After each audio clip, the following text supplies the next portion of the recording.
बिस्मिल्लाहिर्रहमानिर्रहीम। Hello friends, आप लोग देख रहे हैं अपना चैनल मैकेनिकल इंजीनियर अहमद।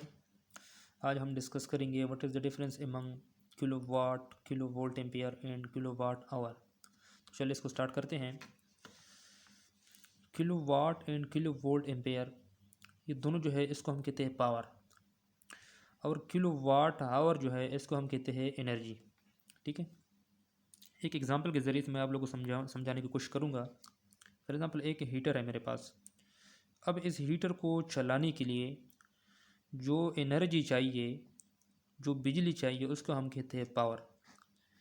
और ये हीटर जो बिजली कंज्यूम कर रहा है 1 घंटे में, इसको हम कहते हैं एनर्जी। ठीक है दोस्तों, आप लोग के घरों में वॉशिंग मशीन, फ्रिज होंगे, एसी होंगे।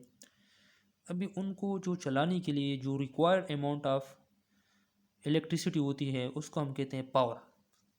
और 1 घंटे में वो जितनी इलेक्ट्रिसिटी को यूज़ करता है, उसको हम कहते हैं एनर्जी। ठीक है, अभी उस पावर में दो किस्म के पावर होते हैं, एक होता है किलो वाट और दूसरा kilowatt, kilo volt ampere. और वो एनर्जी जो होती है वो हम कंसीडर करते हैं किलो वाट आवर में, या हम कहते हैं कि ये नंबर ऑफ़ यूनिट्स है। ठीक है दोस्तों, अभी पावर जो है वो एक इलेक्ट्रिकल डिवाइस को चलाता है, और ये जो कंजम्पशन करता है, ये इसको हम कहते हैं एनर्जी। ठीक है, अभी कभी कभी पावर जो है वो कम होती है, तो वो इलेक्ट्रिकल डिवाइस जो है वो नहीं चलता। मीन्स कभी कभी हमारे घरों में बिजली लाइट जो है वो डैम होती है, उसके वोल्टेजेस कम होते हैं। वोल्टेजेस के कम होने की वजह से हमारी लाइट वो मध्यम होती है। फॉर एग्जांपल, एक लाइट बल्ब हमने जलाई है, उसकी रोशनी मध्यम होती है। वो क्यों? उसको रिक्वायर्ड अमाउंट ऑफ पावर वो नहीं मिल रही। इस तरह काफ़ी सारे इलेक्ट्रिकल डिवाइस हमारे घर में होते हैं। जब आपकी इलेक्ट्रिसिटी जो घर में आ रही है वो डैम होती है, उसके वोल्टेजेस कम होते हैं, तो वो नहीं चलते। वो क्यों? वो रिक्वायर्ड अमाउंट ऑफ पावर जो उसको चलाने के लिए रिक्वायर है, वो उसको नहीं मिल रहा, इस वजह से वो नहीं चल रहा। तो पावर एक इलेक्ट्रिकल डिवाइस को चलाता है, और वो जो कंजम्पशन करता है उसको हम कहते हैं एनर्जी। अभी पावर दो तरह का है, एक है किलो वाट और दूसरा है किलो वोल्ट एम्पेयर। ठीक है दोस्तों, किलो वाट जो है इसको हम कहते हैं रियल पावर। मीन्स ये पावर जो रियल में वो इलेक्ट्रिकल डिवाइस जो कंज्यूम करते हैं, उसको हम कहते हैं रियल पावर या किलो वाट। दूसरा है किलो वोल्ट एम्पेयर, इसको हम कहते हैं एपरेंट पावर। एपरेंट पावर में एक और टाइप ऑफ पावर भी होता है जो हम आगे डिस्कस करेंगे, जो कि हम कहते हैं कि ये पावर हमारे यूज़ का नहीं होता। ठीक है, इस वजह से एपरेंट और रियल पावर में डिफरेंस होता है। अभी दोस्तों, पावर के साथ साथ हम एक तीसरा टर्म डिफाइन करेंगे, उसको हम कहते हैं power factor. It defines efficiency of an electrical device, electrical appliance. ठीक है, या एक इलेक्ट्रिकल डिवाइस में कितने परसेंट लॉसेज है, उसको हम कहते हैं पावर फैक्टर। मीन्स उसमें कितनी परसेंट बिजली ज़ाया हो रही है, उसको हम कहते हैं पावर फैक्टर। अभी फॉर एग्जांपल, अगर एक इलेक्ट्रिकल डिवाइस का पावर फैक्टर है 1, मीन्स उसमें 0% लॉसेज है। जितना पावर आ रहा है उसको वो कंज्यूम कर रहा है और वो आपको आउटपुट दे रहा है। फॉर एग्जांपल, एक इलेक्ट्रिकल डिवाइस है, उसकी पावर फैक्टर है 0.80, मीन्स 0.20 इलेक्ट्रिकल पावर जो है वो उसमें लॉस हो रहा है। ठीक है, तो इसको हम कहते हैं पावर फैक्टर। अभी हम आते हैं रियल पावर की तरफ। रियल पावर को हम किस तरह कैलकुलेट करेंगे? रियल पावर की कैलकुलेशन के लिए फार्मूला है किलो वोल्ट एम्पेयर, मतलब एपरेंट पावर जर क्रॉस पावर फैक्टर। ठीक है, एक एग्जांपल के ज़रिए से आप लोग के आराम से टिक टाक आप लोग के समझ में आ जाएगा। जो हमारे गांव में या हमारे घरों में जो ट्रांसफार्मर लगे होते हैं, वो किलो वोल्ट एम्पेयर में होते हैं। फॉर एग्जांपल, एक ट्रांसफार्मर है, वो है 100 किलो वोल्ट एम्पेयर का, और उसका पावर फैक्टर है 0.80।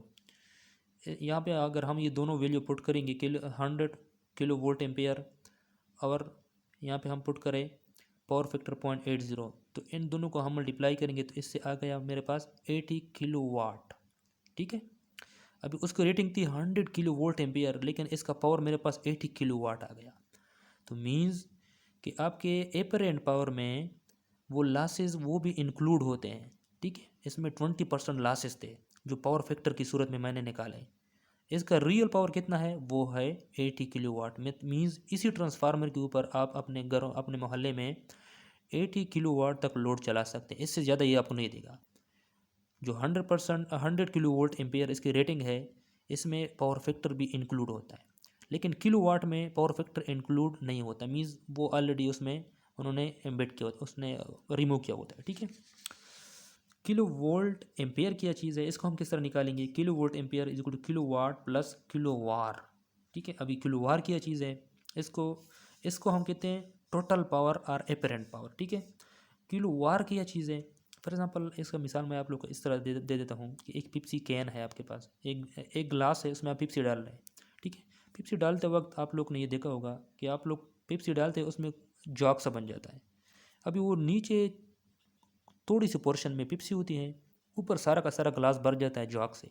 ये जॉग जो है इसको हम कहते हैं वार, और पिप्सी जो होती है उसको हम कहते हैं watt, kilo watt. Means real power, क्योंकि हम उसको यूज़ कर सकते हैं, पिप्सी हम पीते हैं ना, जॉग को तो नहीं पीते ना, तो वो रियल पावर क्या है, वो आपकी पिप्सी है, वो जो जॉग है उसको हम कहते हैं वार। या किलो वोल्ट एम्पेयर में आपका रियल पावर आता है प्लस वो लॉसेस आते हैं। वार मींस वो एक्चुअल जो वो लोड जो हमारे काम का नहीं होता। इस पिप्सी में जग हमारे काम का नहीं था ना, पिप्सी जो थी वो हमारे काम की थी। इस तरह आपके किलो वोल्ट एम्पेयर में किलो ये आपका रियल पावर आपका काम का होगा, और रिमेनिंग जो है वो आपके काम का नहीं होगा। इस वजह से ये 100 था, इस वजह यहाँ पे क्योंकि इसमें किलो वार भी इंक्लूड थे, जो लॉसेस थे, जो आपका लोड ज़ाया हो रहा था, और किलो वाट में वो इंक्लूड नहीं होता, ठीक है दोस्तों। तो ये हमारे पास kilo watt and kilo volt ampere. अभी तीसरा टर्म जो है वो है किलो वाट आवर। अभी ये पावर जो है किलो वाट, एक एक डिवाइस ने कितने घंटे के लिए, एक घंटे में कितनी कंज्यूम की है, उसको हम कहते हैं किलो वाट आवर। मीन्स उसकी एनर्जी, उसकी टोटल नंबर ऑफ यूनिट्स उनने कितने कंज्यूम किए हैं, एनर्जी कंजम्पशन इन 1 आवर, ठीक है।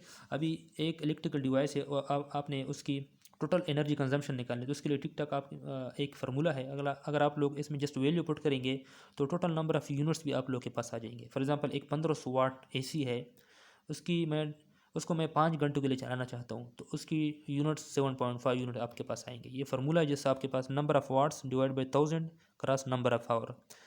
1.5 टन एसी जो होता है वो 1500 वाट का होता है, तो 1500 डिवाइड बाई 1000 क्रॉस 5 आवर, तो ये मेरे पास आ गया 7.5 यूनिट्स। मीन्स उसको हम चलाएंगे 5 घंटे के लिए, तो वो 7.5 यूनिट्स कंज्यूम करेगा।